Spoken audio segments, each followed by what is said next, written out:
todo. Bien. Listo. Compartir la pantalla.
Buen día a todos.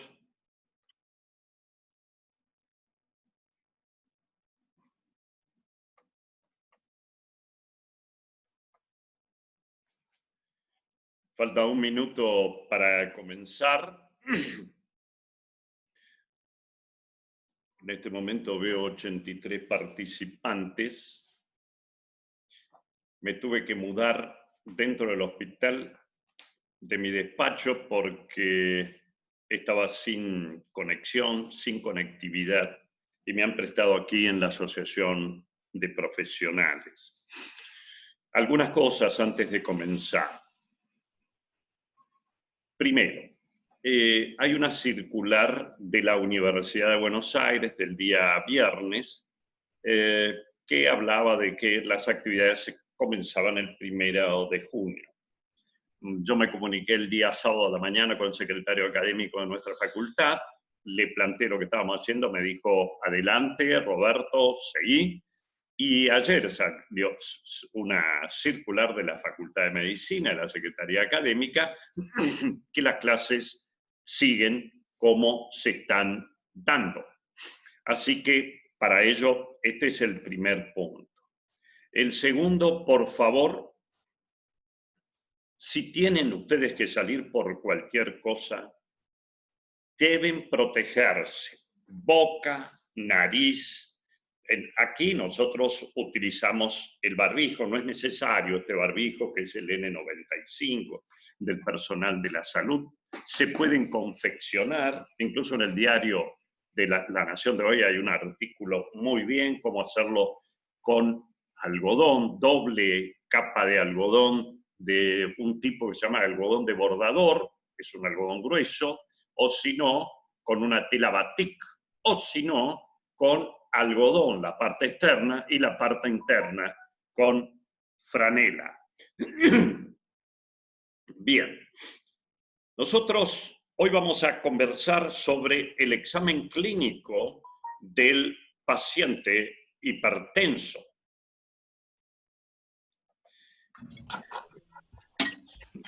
Por favor, lo único, no me hagan ruido, los he habilitado a todos, pero no me hagan ruido.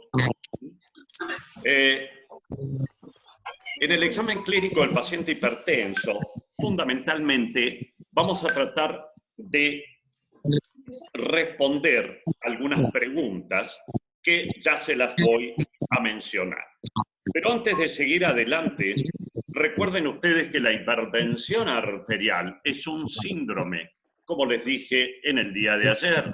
No es solamente la elevación de las cifras tensionales, sino tiene alteraciones lipídicas, resistencia insulínica, intolerancia a la glucosa, alteraciones en la reserva funcional renal, cambios en la estructura y función del ventrículo izquierdo, reducción de la compliance arterial, y hay una tendencia protrombótica y disfunción endotelial.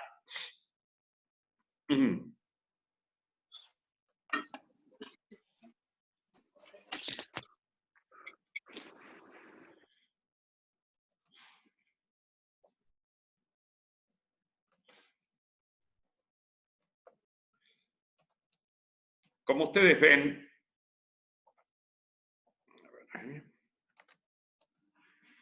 no sé qué pasó. La clasificación de las cifras tensionales, esta es la que rige en todo el mundo, es del Comité Conjunto Americano, número 8 es el último. Las cifras tensionales normales son menos de 120 para sistólica y menos de 80 para la diastólica. Prehipertensión entre 120 y 139, 80, 89. Estadio 1 de hipertensión arterial 140 a 159, 90, 99 para la diastólica. Hipertensión estadio 2, más de 160 para la sistólica y o más de 100 para la presión arterial diastólica. Un poco de historia. Allá por el año 1733, el reverendo Stephen Hay midió la presión intraarterial, justamente, fíjense, en una yegua que canalizó una arteria cervical y midió la altura a la que llegaba. Indudablemente que esto no era un método práctico. El que hoy conocemos es el método de Korotkov. Korotkov era un médico militar ruso, fíjense que esto es antes de la Revolución Rusa, y se basó en ya en los estudios de Rivarocci.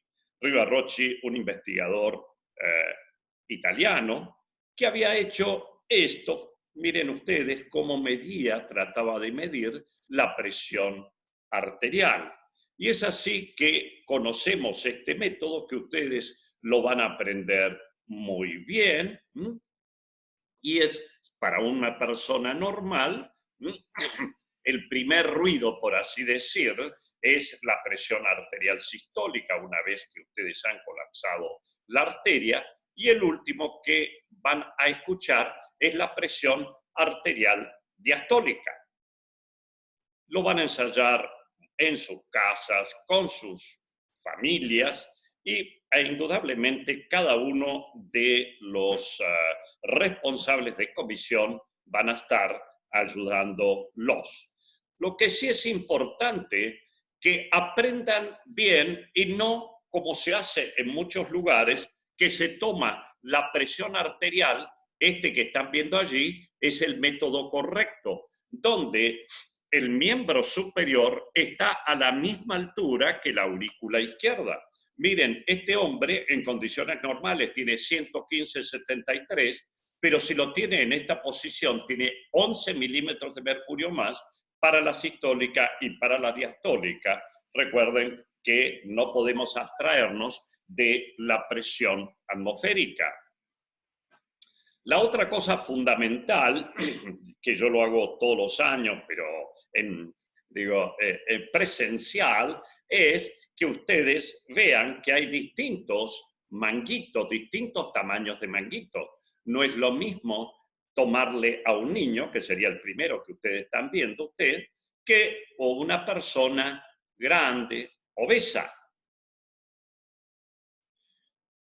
También hay que tener en cuenta que la presión arterial tiene variaciones, tiene un ritmo circadiano. Los valores más elevados se dan en la mañana temprano, apenas se despierta, y los valores en condiciones normales, los valores más bajos en la noche, donde puede descender hasta un 20%, que puede haber una hipotensión postprandial, la vamos a ver mañana, esto cuando hablemos del síncope en los ancianos, porque por la redistribución en el lecho esplácnico. Puede haber pozos auscultatorios, esto se ve con, sobre todo con pacientes que tienen problemas ya ateromatosos, que puede existir una hipotensión ortostática, imagínense un paciente con una neuropatía diabética, por ejemplo, y la pseudohipertensión, individuos ancianos con arterias endurecidas, por más que nosotros le apliquemos el manguito a nivel del brazo, tan endurecida que vamos a seguir ocultando vamos a seguir ocultando estos ruidos aún a presiones muy altas, a veces 200 milímetros de mercurio. La maniobra es muy sencilla, yo comprimo con el manguito y me fijo en el pulso radial. Si el pulso radial, a pesar de la compresión, está presente, yo digo, esto puede ser una pseudohipertensión. ¿Qué preguntas vamos a tratar de responder con el examen clínico del paciente hipertenso? Si la hipertensión es primaria o secundaria. La segunda, si tiene afectación de órganos blancos. La tercera, si presenta otros factores de riesgo. Y la cuarta, si padece otras enfermedades que para nosotros sean importantes en la consideración posterior de la terapéutica. Imagínense un beta bloqueador en un paciente asmático que tiene crisis asmáticas.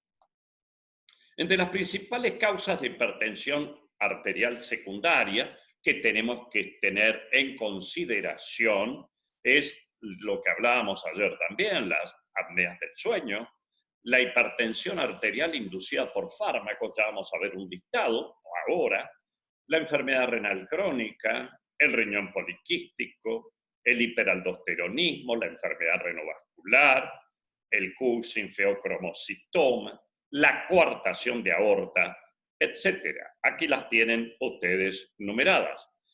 En cuanto a los daños de órgano blanco, recuerden 5 fundamentales que son corazón, desde una hipertrofia ventricular izquierda a una patología coronaria o insuficiencia cardíaca, a nivel cerebral, los ataques isquémicos transitorios, el stroke, el accidente vascular encefálico ya establecido, pero otra cosa también importante son los pequeños infartos lacunares que van a ir a producir un deterioro cognitivo. La alteración renal, la arteriopatía periférica y la retinopatía. Estos son todos factores de riesgo cardiovasculares que vamos a tener en cuenta también en la historia clínica. Ya hemos hablado de ellos en endotelio. Y en la anamnesis nos interesa también la duración de la hipertensión arterial. ¿Cuánto tiempo hace que es hipertenso? ¿Qué tratamientos ha recibido? Algo a tener en cuenta es el peso a nacer, y ya se los voy a explicar el por qué, sobre todo recién nacidos de bajo peso, pero a edad gestacional normal, no prematuros. Historia familiar de la hipertensión arterial, la presencia de otros factores de riesgo, fármacos y tóxicos, y aquí tienen todos los fármacos y tóxicos, desde antidepresivos, antiinflamatorios no esteroideos, ni que hablar de drogas recreativas, los descongestivos nasales, los anovulatorios en las mujeres, paciente que esté tomando corticosteroides, anabólicos, que esté sometido también a algunos inmunosupresores, como puede ser la ciclosporina. Lo otro, entonces, era el peso al nacer. En nuestro país, el porcentaje de recién nacidos con bajo peso al nacer, pero edad, edad gestacional normal es alrededor de 1%, 1,5%. Se ha visto que estas criaturas tienen menos desarrollo de nefrones. Es decir, en vez de tener 1.000.000 de nefrones cada riñón, pueden tener 400.000. Y eso hace que desde pequeños ya tengan una retención renal de sodio. Por otro lado, como son criaturas con este bajo peso al nacer, los padres, los familiares se estimulan para verlos, perdón la expresión, gorditos. Entonces, ¿qué sucede cuando se sigue la trayectoria de estas criaturas? Que aproximadamente a partir de los 2 años empiezan a aumentar francamente de peso, tanto niñas como niños, y pueden llegar a ser obesos con resistencia insulínica. Las otras cosas que vamos a tener en cuenta es si el paciente tiene síntomas de causas secundarias de hipertensión arterial. Piensen en un feocromocitoma. Si tiene daños de órgano blanco, síntomas, otras enfermedades, ¿cuál es el plan o la dieta que sigue este hipertenso? Si desarrolla actividad física, ¿cuál es su hobby para ver cómo maneja el estrés? ¿Qué factores psicosociales está sometido? Piensa en alguien que se quedó sin trabajo, ni que hablar hoy día lo que se está viviendo con esta pandemia. Si tiene una disfunción sexual, porque a veces le achacamos al fármaco que va a recibir que tenga este problema. Y sí averiguar también síntomas de probable apnea de sueño, que como ya vimos, da un estímulo del sistema nervioso autónomo, simpático, como también la endotelina 1.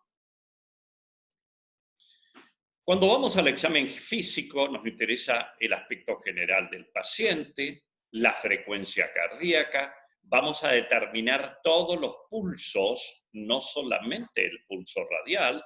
La presión arterial la primera vez se la vamos a tomar en decúbito, sentado y parado. Le vamos a determinar el peso, talla, vamos a sacar el índice de masa corporal, el perímetro de la cintura, cómo es la distribución de la grasa corporal y si ya tiene algunos marcadores cutáneos que nos orienten hacia una resistencia insulínica.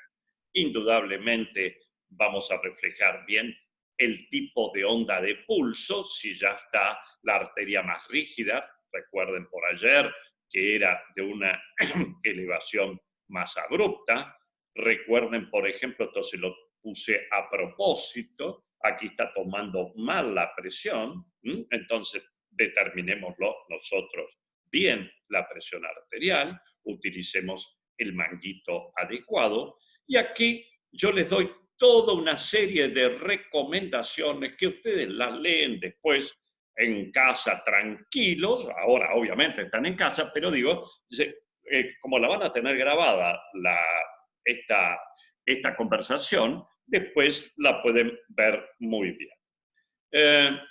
Entonces, les había dicho que tejido celular subcutáneo y distribución de la grasa corporal y marcadores de resistencia insulínica. Los marcadores de resistencia insulínica, la acantosis nigricans, que la vamos a buscar en los pliegues, estos fibromitas cutáneos, que se llaman también skin tags, también son marcadores de resistencia insulínica. Aquí estamos viendo, por ejemplo, el marcador. Este es un paciente mío de mi consultorio, que yo le pedí permiso para tomarlo, tenía en todos lados donde ustedes le buscaban, sobre todo, esto lo van a encontrar también alrededor de las axilas, estos fibromitas allí cutáneos. Bien. El fondo del ojo, empezamos por cabeza y cuello. Carótida, pulso, simetría, si tiene o no soplos, las venas del cuello, pulso venoso, si tiene turgencia yugular, si tiene reflujo hepatoyugular, que ya nos hablaría de que el paciente está con una insuficiencia cardíaca. Vamos a palpar la glándula tiroides, justamente porque hay causas tiroideas también de hipertensión arterial. Con respecto al examen del fondo del ojo, tranquilos, porque apenas se habiliten lo presencial, nosotros disponemos, y están a buen recaudo, los simuladores, donde ustedes van a aprender a ver las imágenes más importantes del fondo del ojo. Nosotros les vamos a facilitar también los oftalmoscopios. Yo acá lo único, porque así van contestando parte del problema, del primer problema que les puse. Fíjense, estas son en un fondo del ojo, esta es la parte vascular, esto sería lo que es la papila, la mácula, lo que ven más grueso son las venas, estas son las arterias. Lo que es importante que ustedes van a aprender es que en cuanto al estadio en la hipertensión arterial, hay un primer estadio que lo único que vamos a ver es un mayor estrechamiento arteriolar. En el segundo estadio, el más frecuente que vamos a ver, acá está con la flecha amarilla marcada el cruce, que ahí lo están viendo bien. La arteria que está endurecida, cuando pasa sobre la vena, hace como una impronta, esto queda como un reloj de arena, y esto se conoce como signo de Gunn.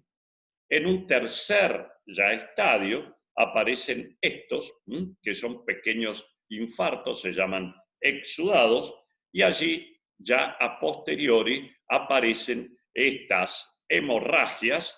Las hemorragias aparecen en estadio 3, pero cuando ya se borra la papila, como acá, este es un fondo de ojo, estadio 4. Fondo de ojo, estadio 4.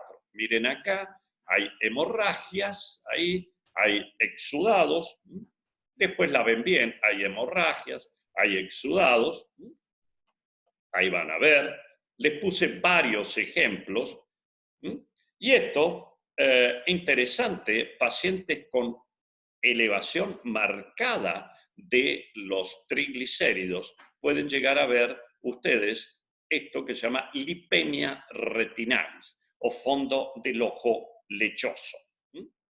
Bien. ¿Y qué será esto? Un fondo del ojo estadio 4. No nos vamos...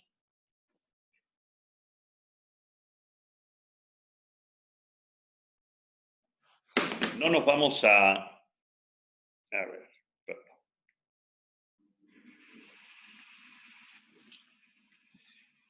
No nos vamos a olvidar de hacer la inspección y palpación de las mamas. Recuerden que a esta edad, cuando aparece la hipertensión arterial en la mujer, es también la época en que aparece el cáncer de mama.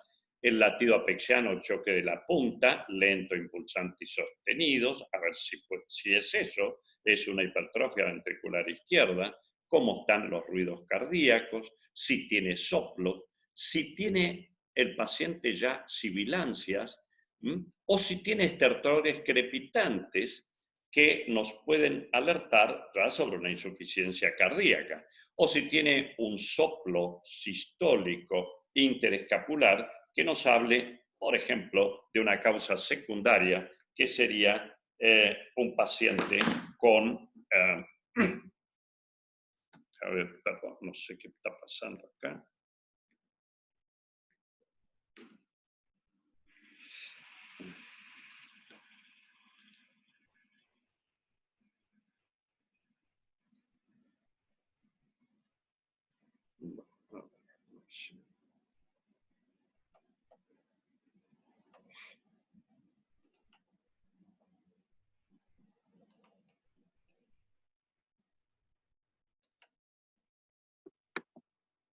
Bueno, si tiene soplo sistólico, no se me están escribiendo, no escucho nada, si se escucha o no.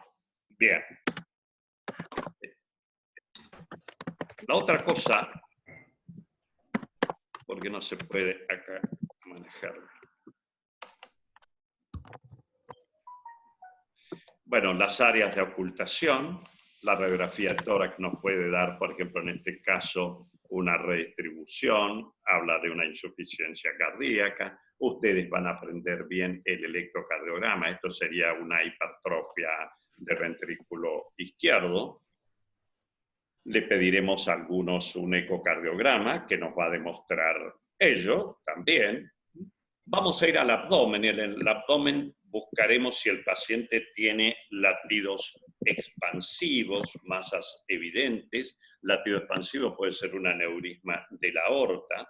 Si tiene soplos, sean aórticos, renales, ilíacos. Si se palpa la aorta abdominal, si hay, y haremos también la palpación renal.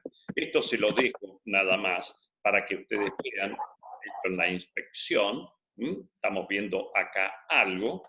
Esto era un chico que tuvimos internado hace mucho tiempo que tenía una poliquistosis renal con hipertensión arterial. Iremos también a ver las extremidades, cómo están los pulsos femorales, tibiales posteriores, la ocultación de las arterias femorales, la determinación de la presión en los miembros, si se sospecha, por ejemplo, coartación de aorta, y si tiene o no edemas.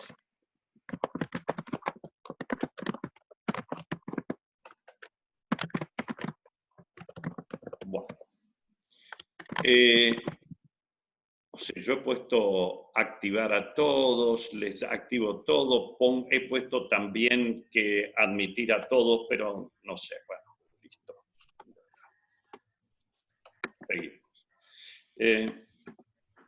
La otra cuestión es el examen neurológico. Recuerden que la hipertensión compromete al sistema nervioso. Hay áreas que yo se las he marcado aquí para que las tengan, que son especialmente propensas al daño en la hipertensión arterial. Esto es un recuerdo de la circulación silviana, y que los accidentes vasculares encefálicos que ustedes van a ver en el hipertenso, más o menos 80% son isquémicos y un 20%, 16 a 20% hemorrágicos. Los hemorrágicos son catastróficos para la evolución del paciente. Pero por otro lado, no nos tenemos que olvidar que todo ello, los pequeños infartos, como ya vamos a ver un caso ahora, llevan a un deterioro cognitivo, y ese deterioro cognitivo lleva a una demencia. El caso, fíjense, esta mujer, una odontóloga que yo atendía, acá están viendo unas lesiones que son pequeños infartos. Esta mujer no hizo caso, se fue de viaje, tenía una obstrucción de más del 90% de la carótida izquierda, interna izquierda, se fue de viaje, lamentablemente desarrolló un accidente después vascular encefálico. Aquí están viendo, en pacientes con accidentes isquémicos transitorios, la resonancia magnética detecta un pequeño infarto, como dice allí, cerebral, hasta en el 50% de los casos.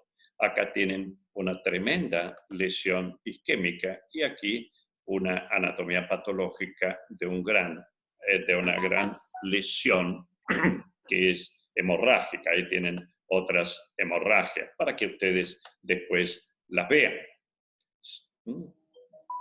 Bien. ¿Qué le vamos a pedir? ¿Cuáles son los exámenes complementarios que le vamos a pedir al paciente? Un hemograma, glucemia. Por supuesto que si el individuo ya es un diabético o un obeso con síndrome metabólico, le pediremos además hemoglobina glicosilada, y hasta le pediremos también insulina. La creatininemia, el ionograma, todo el perfil lipídico, incluyendo los triglicéridos, uricemia, orina completa, electrocardiograma. En la gran mayoría de los casos le vamos a pedir el ecocardiograma, y en una pequeña proporción de pacientes o porcentaje una prueba ergométrica. ¿Cuándo vamos a pedir el monitoreo ambulatorio de la presión arterial o presurometría ambulatoria? Cuando sospechemos que el paciente tiene una hipertensión de guardapolvo blanco, es decir, le aumenta la presión cuando ve al médico. Cuando le estamos dando fármacos y hay una aparente resistencia a la acción de los fármacos. Cuando el enfermo manifiesta síntomas hipotensivos con la medicación o tiene una hipertensión episódica donde estamos sospechando, por ejemplo, un feocromocitoma. Es importante que ustedes recuerden que la presión arterial debe descender durante las horas de sueño. Si no, ese paciente, si no lo tiene mayor riesgo cardiovascular. Recuerden los factores de riesgo mayores, esto para el pronóstico de los pacientes. Todos los factores de riesgo cardiovasculares, que ya los hemos hablado. Los factores no tradicionales. El síndrome metabólico es un factor de riesgo de los más altos junto con la diabetes. El paciente que ya tiene microalbuminuria, el que tiene estos incrementos en la velocidad del pulso. Entonces, resumiendo, ¿cuáles son los factores pronósticos? Los factores pronósticos, si tiene o no daño de órgano blanco. Fundamental. Pero también puede tener un daño subclínico de órgano blanco, como es la hipertrofia ventricular izquierda. En el electrocardiograma le agrega un mal pronóstico.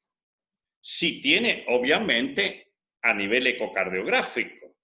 Si tiene engrosamiento carotidio, cuando nosotros le hacemos una ecografía de vasos del cuello, un ecodoppler. Si la velocidad de onda de pulso, los ancianos, ¿no es cierto?, es muy rápido, si ya tiene aumento de la creatinina, si tiene un filtrado glomerular, es decir, un CLIR en menos de 60, si ya tiene microalbuminuria. Y los del riesgo muy alto se los dejo aquí. Ya lo tienen ustedes para contestar las preguntas que le había dicho.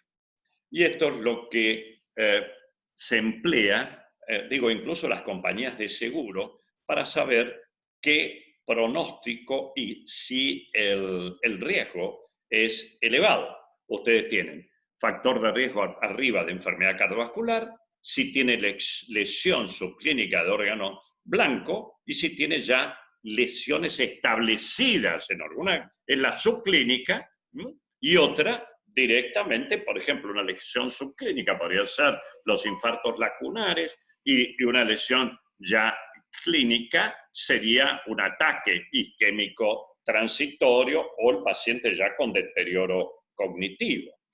En definitiva, nosotros, como terminamos ayer, hemos visto que el examen clínico nos sirve, además de diagnosticar si la hipertensión arterial es primaria o secundaria, si tiene otras enfermedades concomitantes. Estoy viendo una clase, ¿todo bien?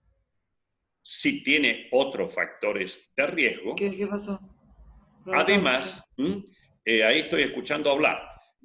Si tiene entonces alteraciones en los órganos blancos, y en estos órganos blancos hemos visto cómo tiene retina. Pero no se pone guantes, nada.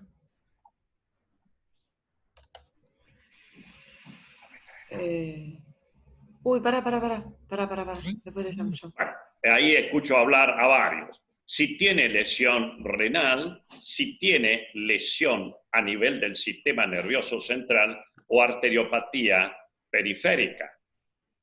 En definitiva, lo que estamos haciendo es, evaluando con la historia clínica todas estas alteraciones de daño de órgano blanco. Si nosotros cuidamos al paciente hipertenso y el paciente hipertenso sigue nuestras indicaciones, es factible que pueda disfrutar y durante muchos años sin tener estas lesiones y ver, por ejemplo, un bosque en el sur o la Sierra de las Quijadas. Aquí, a mí que me gusta muchísimo el trekking. Bueno, sé que ha habido algunos inconvenientes hoy. El principal inconveniente es que me tuve que mudar porque me había quedado sin internet. Les agradezco mucho y les mando un cariño. Por favor, a cuidarse. Tenemos unos minutitos, toda esta clase va a estar grabada, todo el PowerPoint lo van a estar recibiendo hoy mismo, así que no va a haber mayor inconveniente. Hoy tienen una clase, además, con el profesor Appiani. Acá pongo que estoy dándoles la bienvenida, pero hay como 60. Bueno, como 60 más. ¿Alguno me quiere hacer una pregunta? Tenemos 2 minutos. ¿Me están escuchando? ¿Camila escucha? Sí, María doctor, buen Belén. día, ¿cómo está? ¿Me escucha? Sí, doctor. Sí, lo escucho. ¿Quién habla? Sí, mi nombre es Jerónimo, ¿cómo está? Bien, Jerónimo, bien. Le hago una consulta porque estamos bastante confundidos últimamente. No entendemos cómo va a seguir la situación en base a la circular que sacó en la facultad, la Universidad de Buenos Aires el viernes. No, esa ya se lo que... dije esta mañana al empezar. Le deja a cada facultad que haga. Así que seguimos exactamente como estamos. Genial, porque hay información que dice que se van a reunir en realidad todas las unidades hospitalarias esta semana para decidir una reunión en conjunto. No importa, pero no se yo sabe soy el qué es director del verídico o qué. departamento de Genial. medicina de la facultad. Genial, buenísimo. Entonces, hay gente que no ha podido desarrollar todas estas actividades, ¿no? Ustedes están prácticamente al día. ¿Están conformes con la cursada? Sí. Sí, doctor. Bueno, apenas se habilite, cuando se habilite, vamos a emplear todo el máximo de tiempo en actividades prácticas, pero van a tener gran parte de lo teórico. Ya. Bueno. Claro. Y le hago una consulta. Ayer ha enviado una circular el secretario académico, que le voy a decir a Ana o a Eva que se las envíe a ustedes también, así la tienen, avalando lo del comienzo de año. Claro, porque hay mucha información falsa que da vueltas, entonces confunde al alumnado. Por eso, Jerónimo, vamos a hacer eso. Buenísimo. Nosotros le vamos a estar avisando a través de los jefes de trabajos prácticos. Con respecto a los métodos de evaluación. 36 eran, no sé si se sumaron más. No sé. ¿Qué tal, doctor? Sí, ¿Le hago una pregunta? ¿Quién habla? Buen día. Soy Victoria. María Victoria. Sí, ¿qué tal? Muy bien. Quería saber cómo es el tema de los exámenes parciales. Tranquila más todavía. o menos ahí. Tranquila los exámenes parciales. Eso vamos a ir viendo, vamos a ver cómo eso lo vamos a... hay varias posibilidades, pero por ahora, tranquilo. Lo que por ahí quizás hagamos es que ustedes hagan una devolución. Por ejemplo, estoy hablando, es decir, estoy pensando en voz alta. Que hagan una monografía grupal, una comisión sobre un tema, otro sobre otro, otro sobre otra, a ver cómo han estado trabajando, y obviamente eso sería una devolución para nosotros. La otra es algún examen, pero también, digo, no es que